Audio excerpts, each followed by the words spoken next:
Bien, muy buenas noches. Vamos a proceder a iniciar en este momento la tutoría de repaso, la tutoría ampliatoria de contenido de los procesos cognitivos, que es la tutoría número 2.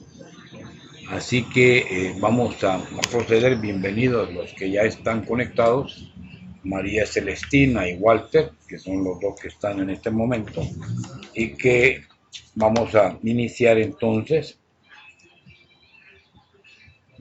para dar paso al trabajo que vamos a desarrollar. Sean bienvenidos entonces María Celestina y Walter. Vamos a proceder a... Hoy se va a trabajar en el entorno concretamente de qué manera los procesos cognitivos se desarrollan en escuela, que es la última parte, llamémosle así, de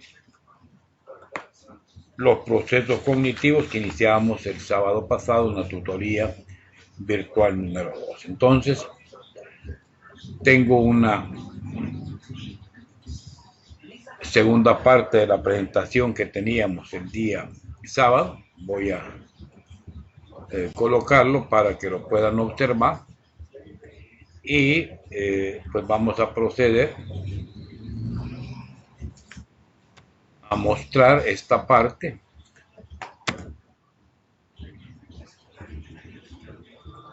cuyo título es el papel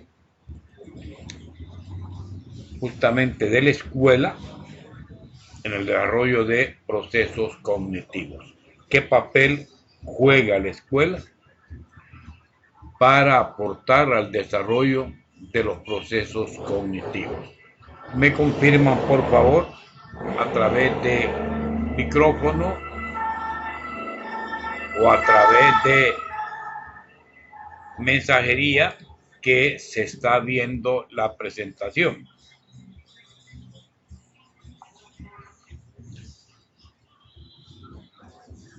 Algunas personas que me dicen que por la zona está lloviendo y no podrán conectarse. Elena Oliva está solicitando permiso. Bueno,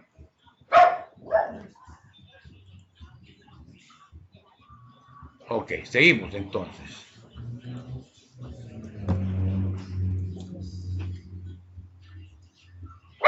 Vamos a responder a través del desarrollo de esta presentación, que es un documento de una autora argentina de apellido Weisman, sobre de qué manera la escuela influye en el desarrollo de procesos cognitivos. Y entonces la primera pregunta es, ¿qué rol juega la escuela en la formación de los futuros ciudadanos? La segunda pregunta,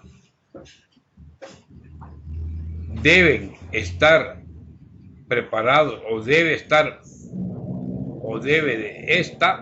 la escuela preparar a los niños y adolescentes para encontrar rápidas salidas laborales, proveyéndolos de conocimientos prácticos y específicos?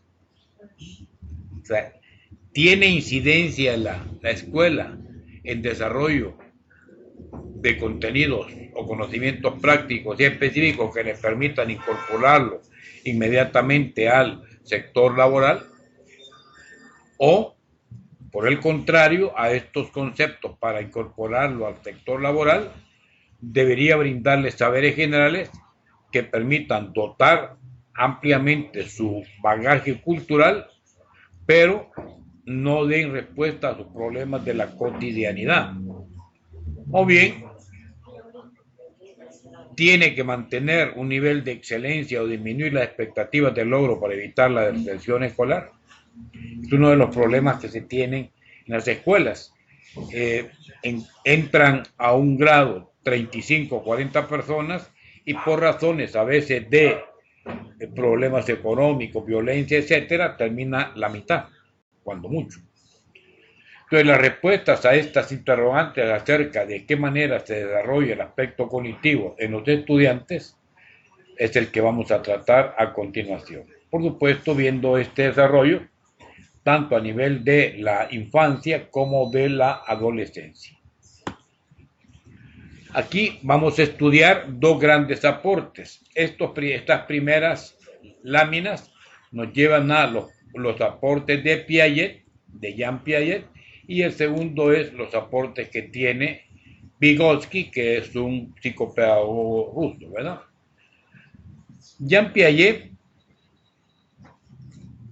desarrolla una investigación en donde va a estudiar el desarrollo cognitivo en los niños, a fin de tratar de explicar el comportamiento de la cognición humana, o sea, los saberes de los humanos, y en particular de qué manera se forman los conocimientos que se pueden considerar como científicos, porque el conocimiento no todo es conocimiento científico. Entonces, Piaget se interesó principalmente por la esfera de la inteligencia. Y Piaget decía que la inteligencia son procesos organizados y activos, o sea, no son procesos pasivos.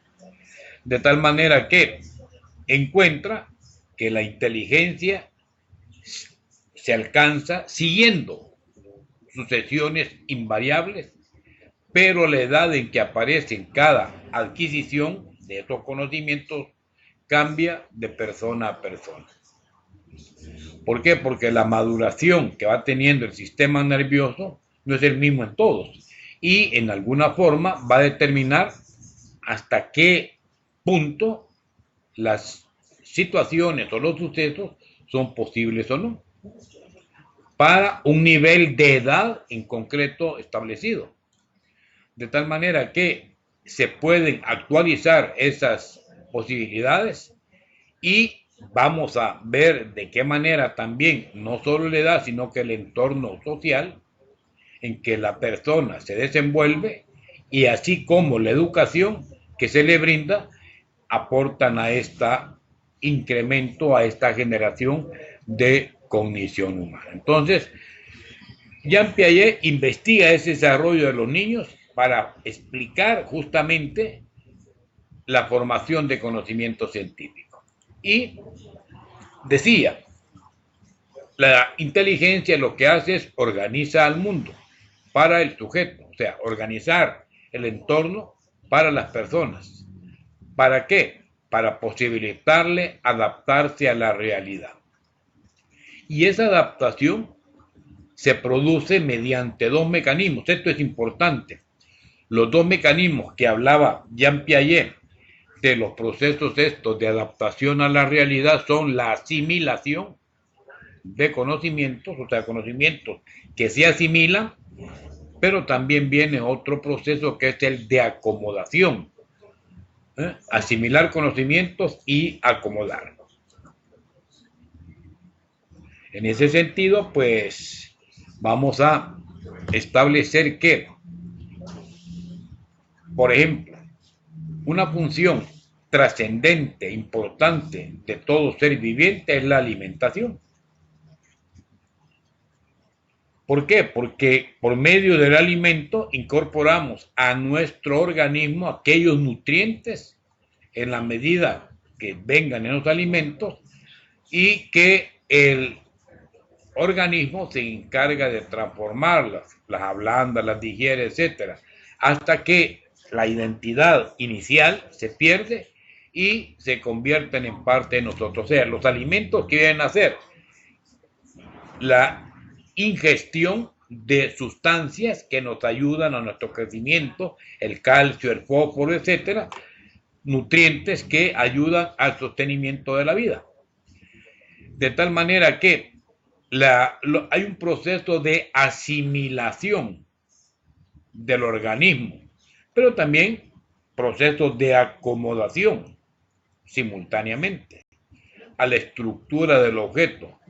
Si un alimento es duro, usted tendrá que masticarlo, una carne, de raerla y comerla. Se absorbe si es líquido. Y esto nos lleva a que nuestro organismo genere a través de esa ingesta de alimentos o de líquidos o sólidos a generar una serie de jugos gástricos que permiten triturar o digerir ese alimento. Ok. En cambio, hay una asimilación intelectual que no es tan distinta, dice, de esa asimilación biológica que ya veíamos. Y entonces, en ambas situaciones, ¿qué es lo que se hace? Viene un proceso consistente en una amoldación mutua, un hecho de la realidad y el patrón de la estructura en desarrollo del sujeto. De tal manera que, así como hay asimilación intelectual, va a haber también adaptación intelectual como una adaptación biológica y que no supone solo asimilar el objeto, sino que también acomodarlo a ajustes previamente establecidos por la persona y con características muy particulares de ese objeto. El avance cognitivo o cognoscitivo tendrá lugar porque cada nuevo conocimiento que uno asimile genera o produce transformación de estructura. Estas transformaciones estructurales a su vez van a permitir asimilar nuevos conocimientos, nuevas expresiones para nuestra vida, de tal manera cuando no hay estímulo exterior, o sea, no necesariamente un conocimiento va a ser adquirido por estímulos. ¿Qué se hace? Bueno, va a reorganizar los sistemas de significado y asociarlos con otros sistemas, lo cual nos generará cambios o modificaciones de conducta. ¿Qué función tiene la acomodación de conocimientos? Pues acomodar un conocimiento es hacerlo familiar, aquello que al principio no lo es. Ahora, para que esto se dé, no deberá existir diferencias muy grandes entre lo nuevo y lo que ya se ha incorporado, porque el desarrollo del intelecto es pausado, es gradual, como que fueran gradas.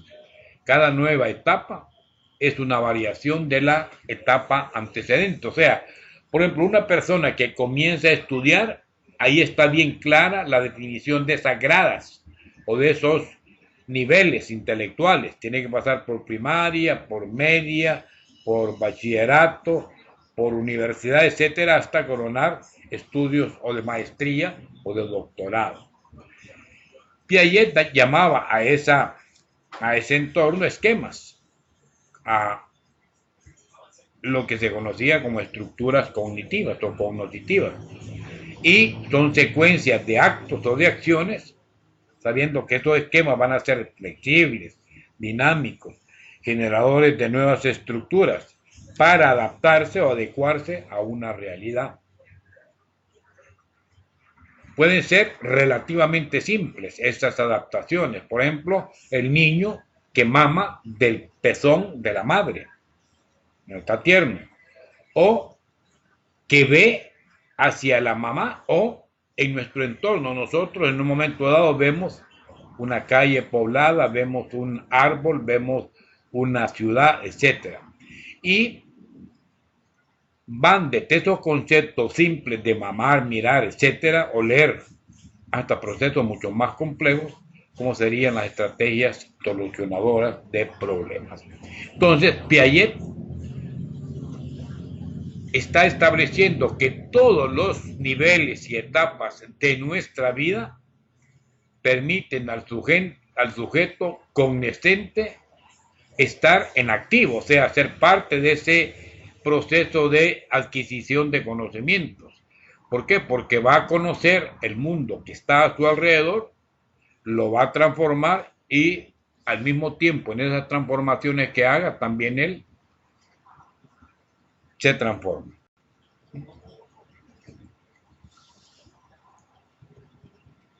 Desde el punto de vista pedagógico, la inteligencia, que es acción, tiene algunas consecuencias. Por ejemplo, implica que para cualquier proceso en donde se esté enseñando por medio de docentes, maestros, y aprendiendo por medio de estudiantes o de personas que están en un proceso de adaptación a nuevas ideas, estructuras, esquemas, etcétera, es importante partir de contextos muy concretos y que permitan generar acciones también muy concretas, de tal manera que los adolescentes, los niños, aprenden a manipular objetos y, en muchos casos, descubrir cómo operan. El conocimiento entonces se va interiorizando, internalizando, se reducen los sostenes perceptuales y motores y se pasa de los objetos a los símbolos, de la acción motora al discurso, siendo el lenguaje el vehículo por excelencia de esa simbolización. De tal manera que los pensamientos se hacen conscientes en sí mismos y justifican y respetan.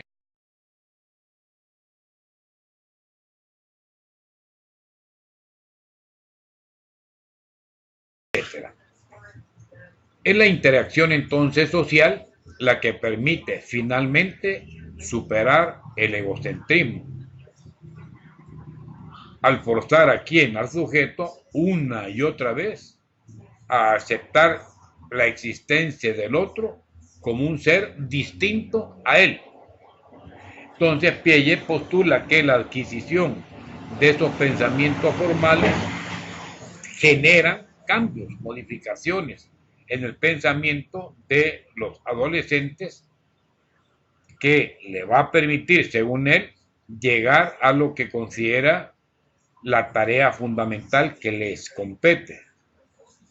¿Y qué es esa tarea? Inserción, ¿verdad?, al mundo en donde están ubicados sus propios intereses. A diferencia del niño que puede sentirse inferior y subordinado a los adultos, el adolescente juzga en plano de igualdad y reciprocidad y comienza obviamente a proyectar su futuro. Finalmente, la adolescencia como estatus o como nivel de generación de conocimiento, muchas veces el adolescente es egocentrismo. Hay un retorno al egocentrismo infantil. El joven, por su propia edad en ese momento en concreto,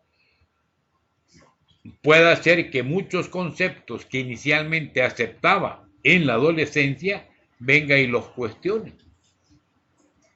¿Por qué? Porque en el fondo busca ser el dueño de la verdad y puede incluso hasta confundirse porque creer que solo él tiene la razón tiende a ser indiferente a muchas otras perspectivas y creer también que sus ideas son válidas para todos.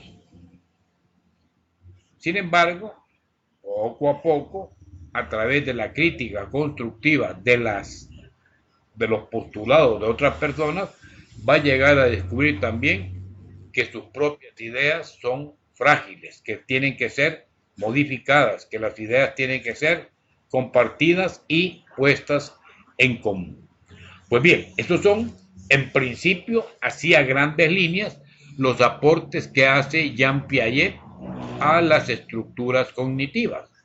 Si se fijan, se centra mucho en los procesos de adolescencia y de niñez, que son los que al final inciden en el crecimiento de la persona en general. Bien, nos detenemos acá un instante para chequear también quiénes más se nos han incorporado.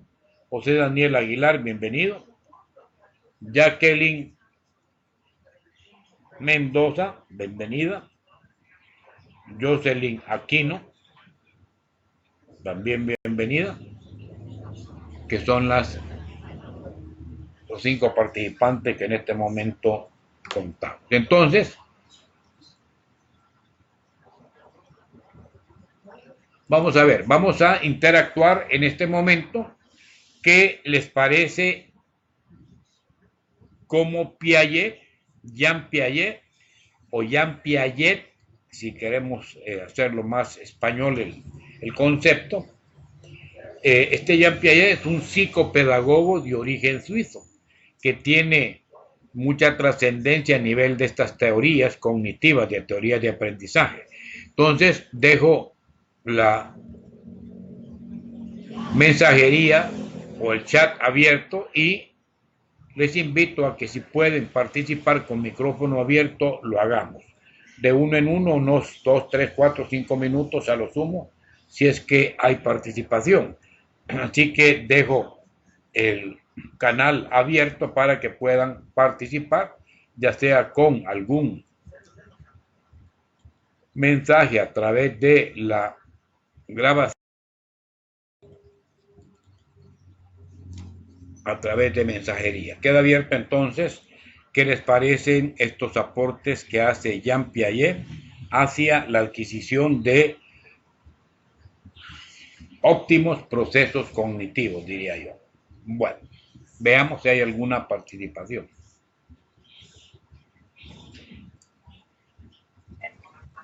Buenas noches, ingeniero. Buenas noches, adelante. Bueno, yo creo que es importante para todos, ¿verdad?, conocer los aportes de Piaget y también de otros, como lo mencionan también los documentos, como Vygotsky, sí. sobre los estudios que hicieron sobre el desarrollo. Ahí vimos que Piaget también le da énfasis a lo que es el lenguaje, ¿verdad?, y cómo el niño va adquiriendo el conocimiento y lo va acomodando en su esquema mental.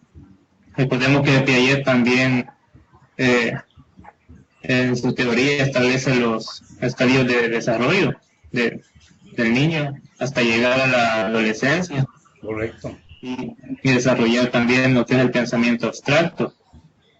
Pero yo considero que es importante que estudiemos estos contenidos sobre estos personajes, porque nos van a servir a nosotros cuando estemos desarrollando la labor educativa. Sí, y lo importante, amplío, es que estos pensamientos, que son pensamientos de grandes psicopedagogos, son pensamientos del siglo pasado, si se quiere, del siglo XX, pero que en alguna forma están vigentes en la escuela de hoy y que permiten conocer, como es el caso, el desarrollo de procesos cognitivos, porque al final hacia eso vamos, de qué manera la inteligencia, el conocimiento, el pensamiento se puede desarrollar según, dice Piaget, el nivel de edad que se tenga para poderlo hacer, ¿verdad? ¿Quién más, por favor?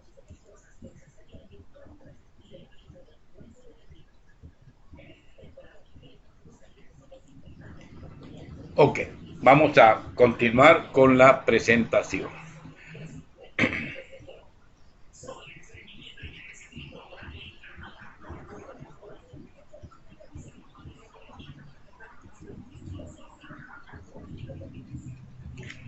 Bien, el segundo autor es este autor psicopedagogo ruso, Vygotsky. Y efectivamente es el siglo XX donde comienza él a generar algunos aportes en esta línea. Y él lo que señala es que los procesos cognitivos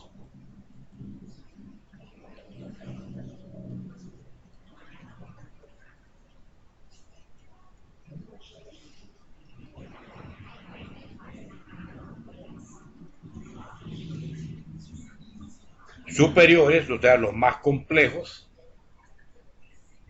se van a desarrollar en esa relación en doble sentido de los niños con los adultos, llámese padres de familia, llámese docentes, llámese amigos mayores, y en relación también con otros de su misma edad. Vygotsky decía, mire, antes de que el niño llegue a dominar su propia conducta, el infante comienza a dominar su entorno con ayuda del lenguaje. O sea, antes de establecer un dominio sobre su conducta, lo que le interesa a él es dominar en su entorno con la ayuda del lenguaje. ¿Y esto qué posibilita? Posibilita nuevas relaciones con otros elementos externos, además de que hay una nueva organización del comportamiento de la persona. La simbología, los signos, las palabras son las que generan en primer lugar como el detonante y sobre todo aquella manera en que por medio de un signo o de una palabra yo me pongo en contacto con las demás personas. Vean cómo en la escuela, siendo grupos, asumiendo que tienen similares edades, esto es posible, de tal manera que comparten intereses comunes, intereses de juego, intereses de, si viven en el campo, de lugares que han visitado, intereses de deportes, etc. Entonces, desde sus primeros días de vida, las actividades de los niños, los sonidos que emite son recibidos por otro, normalmente que los interpreta y establece su significado dentro de un contexto organizado por el lenguaje.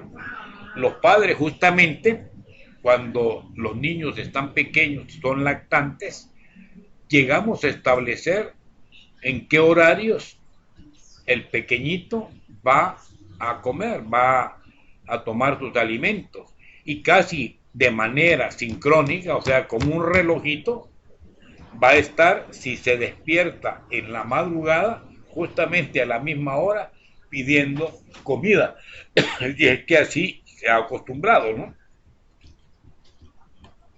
Además, dice, esas palabras que el niño va desarrollando, le va a ir permitiendo distinguir elementos por separado, que en alguna forma el campo sensorial, que son los sentidos, le genera una maraña muy grande. De tal manera que usted va a percibir simultáneamente sonidos, percibir simultáneamente olores, etcétera, ¿no? Incluso saborear simultáneamente una comida. El lenguaje, en cambio, es sistema secuencial. La influencia mutua que va a existir entre el lenguaje, lo que decimos y lo que pensamos, Vygotsky afirma que es de vital importancia en la adolescencia, y si hay dificultades para expresarse, para hablar, o muy débil la cantidad de vocabulario que alguien tenga, esto obviamente va a ir en contra del desarrollo normal del pensamiento. Es decir, el pensamiento se va a generar siempre y cuando las personas estén en condiciones, llamemos similares, de desarrollo humano. De tal manera que todo ser humano al nacer tiene una herencia de evoluciones filogenéticas de las especies, tiene herencias de sus padres, de sus abuelos, etcétera, y la adquisición de estos instrumentos cognitivos va a depender bastante o en gran medida del entorno social donde se desarrolla. Entonces, Vygotsky dice que hay una zona de desarrollo próximo y ese es el, si se quiere, el máximo aporte. Piaget hablaba de la evolución de, según la edad, del pensamiento o del conocimiento. En cambio, Vygotsky establece que toda persona tiene zonas de desarrollo próximo.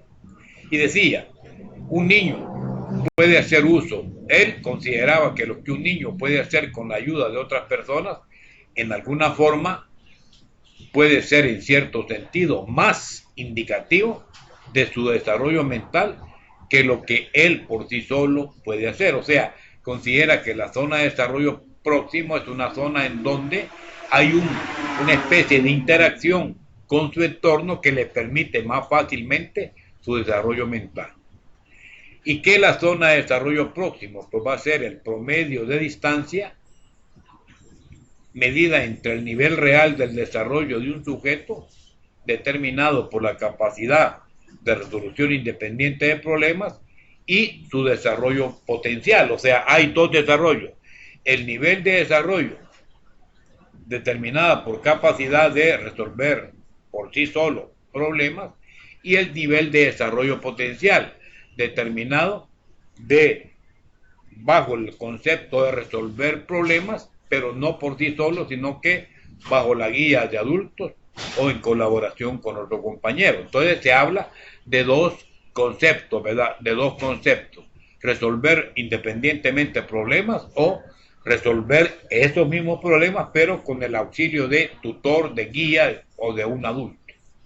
Entonces, en ese sentido, en el desarrollo de la vida humana, Vygotsky establece que hay un proceso evolutivo de desarrollo que va a remolque de procesos de aprendizaje y no viceversa. Es otra cuestión importante. Vygotsky lo que dice: mire, hay procesos evolutivos de desarrollo y estos van a remolque del proceso de aprendizaje. O sea, el proceso de aprendizaje genera un proceso evolutivo de desarrollo, y no al revés, que el proceso de desarrollo genere procesos de aprendizaje. Y aquí vienen ya los aportes de Vygotsky, ¿verdad? Como esas zonas de desarrollo próximo. Finalmente, vamos a hablar, si hay algún aporte, nos detenemos acá para que veamos cómo esto de Vygotsky puede ser interpretado. Entonces, veamos si hay algún aporte o comentario sobre los aportes de Vygotsky, ¿verdad?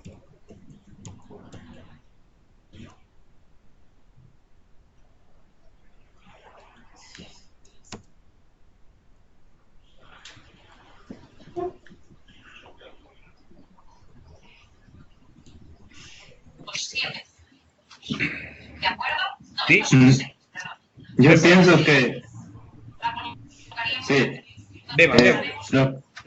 Una de las principales diferencias quizás entre lo que fueron los aportes de Vygotsky y los de Piaget es que Piaget se centra más en el desarrollo individual del conocimiento. Correcto. Y Vygotsky hace énfasis en las relaciones sociales del sujeto, es decir, el sujeto aprende con la sociedad, con otras personas, correcto, con los adultos, el docente, y para ello hace uso de diferentes herramientas como el lenguaje, puede hacer uso de cualquier otro método, técnicas, incluso tecnologías que le sirvan para ayudar al alumno a moverlo de una zona a la otra.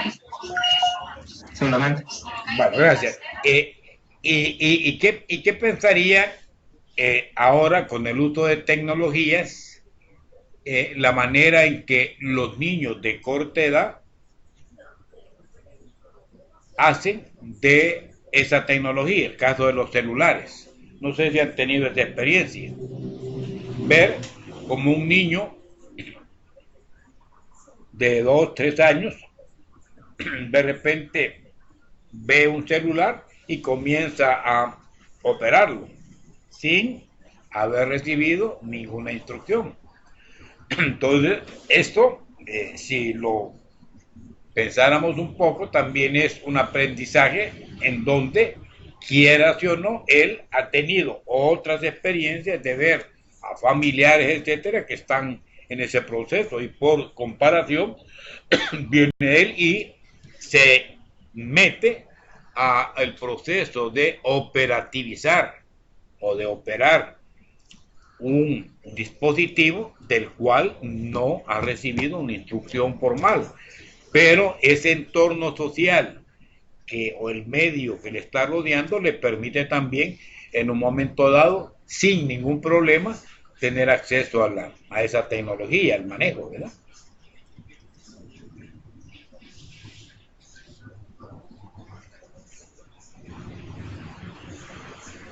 Bueno, Sí, vamos a ver si hay otra. vamos,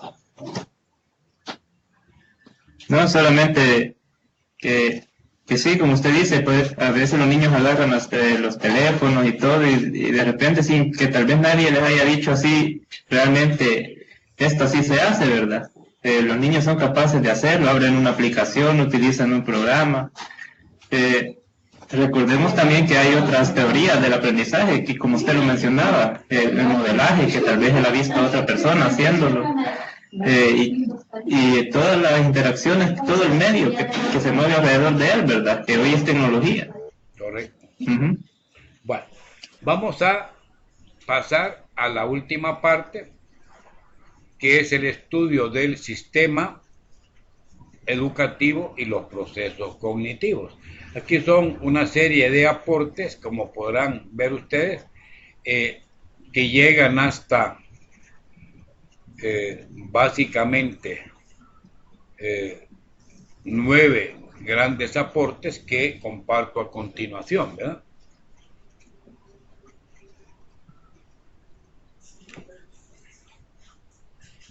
Bueno.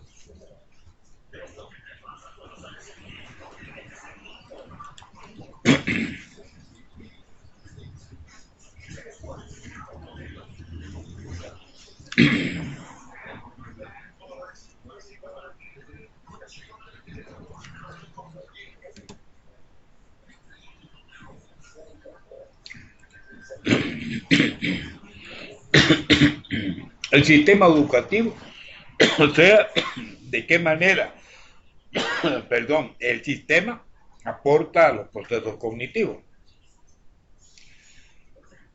¿Cómo el sistema educativo ofrece respuestas que favorecen el desarrollo de estos procesos? Bien, lo primero es lo complejo de las estructuras va a depender del medio social en que los sujetos, las personas viven y de la educación que se les brinda. Es decir, el entorno social nos va a ofrecer posibilidad de acceso a capitales culturales. Entonces, en general, se puede decir que la tarea de las instituciones educativas llamadas escuelas tendría que ser la de suplir esas falencias. O sea, lo complejo de la estructura depende del medio social en que el sujeto vive y la educación que le brinda. Si el medio social no le ofrece posibilidades de acceso a la cultura, al conocimiento, tendría que ser la misma escuela que posibilite. También suele suceder que hay un nivel mínimo de expectativas y brindar una menor calidad educativa a aquellas personas que son de menos recursos. Es decir, pocos recibiendo una educación de excelencia y muchos no llegan ni siquiera a una pequeña parte de posibilidades porque no tienen estímulos. Y esto es una realidad, ¿verdad? Las instituciones ministeriales o a nivel de Estado deben permitir que aquellas personas con menores posibilidades de recursos económicos tengan acceso pleno y total a la cultura, porque de esa manera se pretende salir también del subdesarrollo. Interesante, ¿no? De qué manera los estados deben de hacer esa labor de hacer que la cultura o que la educación llegue a todos, sin distinción de raza, de sexo, de color, de credo religioso, etcétera, ¿no? En alguna forma esto, si se quiere, por ejemplo, con este proyecto de educación en línea, se viene a cumplir con algo de lo que aquí se está presentando como postulado, hacer más general el acceso a la educación, en este caso a nivel superior. Segundo elemento, capacidad de organización y de adaptación inherentes a procesos de inteligencia. Claro, esto no significa que el sujeto debe aceptar mansamente lo que le toca, y someterse a una realidad que puede ser hostil. Las adaptaciones son procesos activos que implican la modificación tanto del sujeto como el entorno que le rodea, el mundo. Una escuela que no permita cuestionamientos, que no estimule a los estudiantes para aprender a resolver problemas, está desperdiciando valiosos potenciales humanos e inhibiéndose, restando posibilidades de futuras capacidades de actuar y de defenderse frente a injusticias o encontrar soluciones creativas para problemas que pueden aparentar no ser resolubles. ¿Qué significa esto? Que las escuelas en el fondo deben de ser formadores de pensamientos críticos. A la par de lo que es un conocimiento, no dar por aceptado todo lo que el entorno social nos da, sino que saber escoger aquello de ese todo que facilite la posibilidad de adquisición de valores, de cultura, etcétera, ¿no? 3. Las estructuras cognitivas se consideran modelo de análisis de la realidad. Cuanto más complejas son, más amplio se vuelve el mundo para las personas. Los sistemas entonces educativos deben brindar posibilidades, pero al mismo tiempo proponer desafíos que vayan más allá de la cotidianidad, por muy grande que esto pueda aparentar ser. Si bien es interesante tomar como punto de partida lo que al alumno le resulta conocido y al mismo tiempo lo que despierta su interés inmediato, no bastaría quedarse con esto. La función de acomodación es hacer que aquello que no es familiar se convierta en familiar. Las letras de su banda favorita ya las conoce. Tendría que ser solamente un trampolín a otras lecturas, a nuevos horizontes. Es decir, es interesante que tomemos conciencia de nuestra realidad. Y tomar conciencia de nuestra realidad es a través de indagar qué es lo bueno y no bueno del entorno social, que en una sociedad en un momento dado se tiene. 4. El egocentrismo. Las personas tienden muchas veces a ser egocéntricas. Y ser un egocentrista implica desconocer tanto de sí mismo como desconocer que vivimos en un mundo, en una sociedad. Cuanto más se conoce del individuo, del sujeto, y esto permite el conocimiento del entorno que le rodea, mayor va a ser la capacidad de descentramiento. ¿Y qué es capacidad de descentramiento? Sería quitarnos del centro y ponernos en el lugar del otro, para discutir, para valorar distintos, diversos y a veces hasta controversiales puntos de vista, de tal manera que el sistema educativo nos debe dar esas posibilidades de promover diálogo, de contrapelo de la tendencia a la homogenización que impone la publicidad y los medios masivos de comunicación. Muchas veces los medios de comunicación son elementos nocivos, en donde una publicidad de un producto puede hacer que ese producto se consuma masivamente, pero puede hacer que ese producto consumido masivamente no sea beneficioso para el ser humano.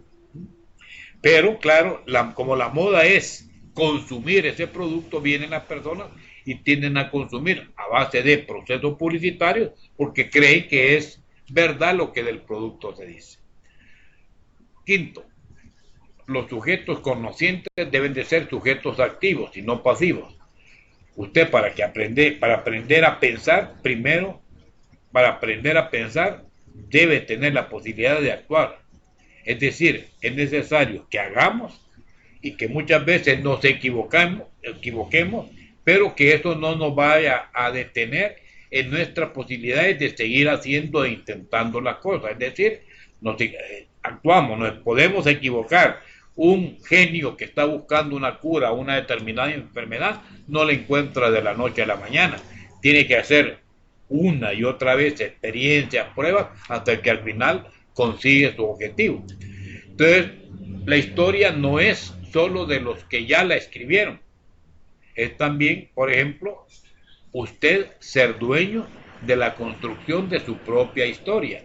¿Y de qué manera puede ser dueño de la construcción de su propia historia? Pues, por ejemplo, en su entorno social, ser artífice de transformaciones a nivel grupal, conseguir, por ejemplo, fondos para adoquinado de calles, a nivel grupal, conseguir fondos para remodelación de centros escolares, de instalación de libros, etcétera, pues harán historia. Estas personas que se metan, se involucren a nivel de trabajo individual y colectivo en este mundo cambiante.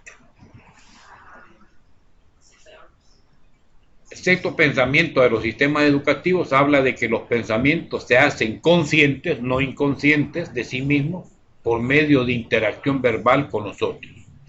El lenguaje, como tal, son medios de contacto que permiten organizar pensamientos. Muchas veces dificultades en expresar debido a pobreza de vocabulario inciden en la posibilidad de decir lo que uno piensa y más aún incluso limitan aquello que somos capaces de pensar. ¿Esto a qué se refiere? Que nuestro lenguaje o nuestra manera de aprendizaje y de comunicación debe ser lo más transparente posible, pero al mismo tiempo lo más rico en posibilidades. Y esto es una de las competencias de la escuela, que deberá poner énfasis al estudiante a que puede expresarse tanto oral como escrito en forma apropiada.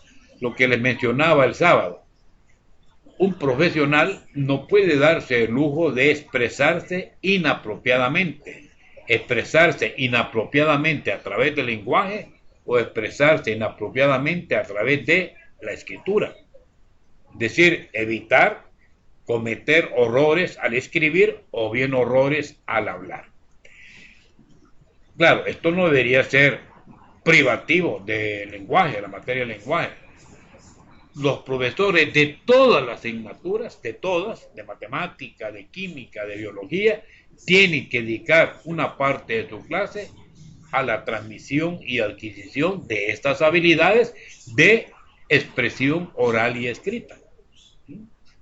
¿De acuerdo? Finalmente, dos conceptos más. El adolescente tiene una tarea fundamental y es prepararse lo mejor posible para insertarse en una sociedad donde ya están los adultos. Entonces, los adolescentes deben ser capaces de construir una nueva identidad y muchas veces cuestionando principios aprendidos en infancia y adquiriendo escalas propias de valores que les permitan tener innovación y sueños y proyectos que revolucionen o cambien el sistema que actualmente se le hereda de parte del adulto. Todos los proyectos ambiciosos o innovadores tienen influencia en el desarrollo posterior o ulterior de su vida. Y si usted lo llega a poner en práctica, tenga por seguridad que va a ser un ente exitoso. El adolescente juzga virtualmente al adulto en un plano de igualdad y reciprocidad. Si queremos que nos respete, obviamente debemos respetar al adolescente. Si le imponemos cierta normativa, debe quedar en claro que también nosotros somos parte de los que cumplen esa normativa. O sea, predicar con el ejemplo sería, ¿no? Y luego el proceso de desarrollo va a remolque del de aprendizaje. El desarrollo va a remolque del aprendizaje. De tal manera que ante dificultades que se tengan, alguien pueda pedir ayuda y alguien a que le puede pedir la ayuda le brinde esa ayuda. De tal manera que el trabajo cooperativo es importante en esta labor. La cooperación y el apoyo mutuo son trascendentes porque muchas veces los resultados óptimos son resultados de procesos no individuales, sino que de procesos colectivos. Finalmente, hay otro psicólogo de principios del siglo XX, Sigmund Freud, afirmaba que los niños tienen teorías sobre realidad y sobre el mundo que los rodea desde pequeñitos, y describí algunas de estas teorías. Ni las explicaciones de los adultos, ni muchas veces la evidencia empírica contraria van a resultar suficientes para hacerlos cambiar de opinión, si permanecemos aferrados a las creencias. Investigaciones muy actuales de la ciencia del conocimiento, incluyendo la Escuela de Ginebra, que fue fundada por Piaget, confirman estas afirmaciones. Los adultos usualmente nos aferramos a nuestras ideas y creencias. Muchas veces pueden ser hasta contradictorias. Por esta razón, enseñar aquellas teorías correctas no basta para que la gente les aprenda. Es necesario fomentar en ellas capacidades de, entiéndase ahí, reflexiones críticas. Y estas reflexiones críticas, ¿cómo comienzan? Pues dando opinión a veces dura sobre las opiniones o ideas de otras personas. Luego, mucho más tarde, se logra poner en duda incluso las propias ideas que tenemos. Y tal como se puso de manifiesto en las investigaciones de Vygotsky hace más de 80 años, el conocimiento se va a adquirir a través de procesos de interacción social, como lo comentamos, en el que la afectividad, los afectos y las condiciones económicas y culturales son trascendentes. La diferencia en el modo de pensar entre dos personas adultas de distintas culturas o clases sociales puede ser a menudo mayores que las que pueden existir entre un adulto y un niño de un mismo entorno social.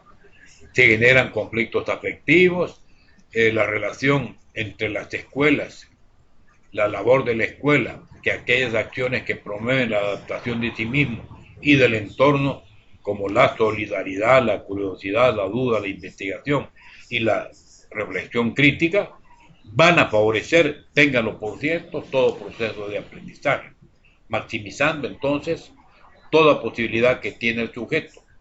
Aquellas escuelas que no cuentan con estos valores son escuelas empobrecidas, en el sentido que ven hacia abajo las expectativas o enseñanza mal entendida como personalizada, entendiendo por esto dar a cada alumno más de lo mismo que ya el alumno conoce y solo servirá para la reproducción del sistema. Finalmente, si queremos ver uno de los problemas más graves del sistema educativo, que es la deserción escolar, algunas veces vamos a establecer que no se evita convirtiendo al sistema educativo en una farsa.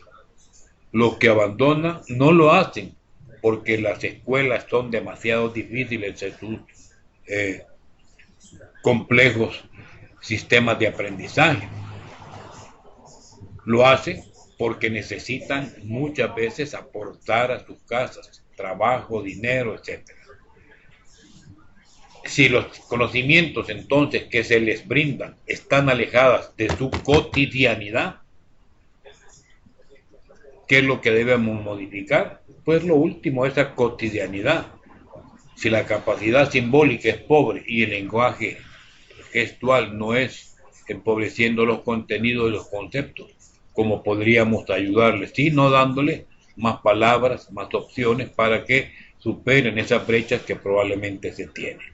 Bueno, llegamos al final de la presentación. Vean que es un entorno bastante amplio el que se está generando, en qué manera la escuela tiene posibilidades de interactuar, ¿verdad? Okay. Vamos entonces a ver si hay algún aporte de los compañeros sobre este último aspecto que hemos trabajado, ¿verdad?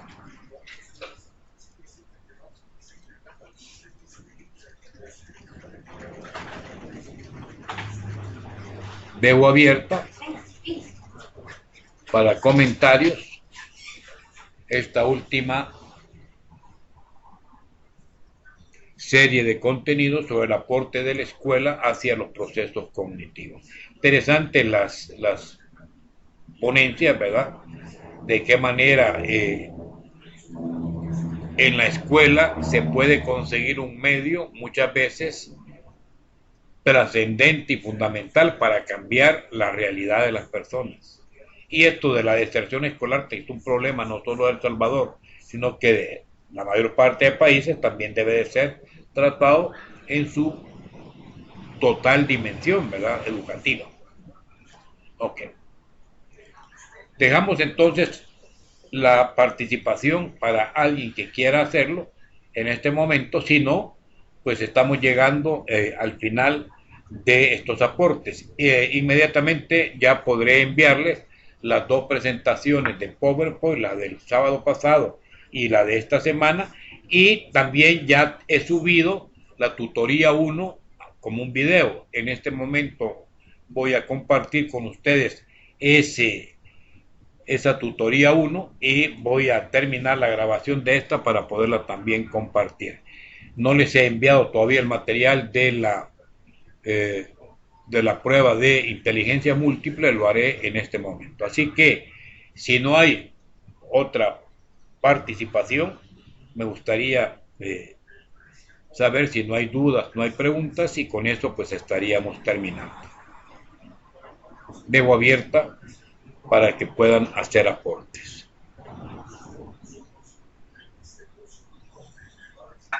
Solamente recalcar lo que dijo al principio, ¿verdad?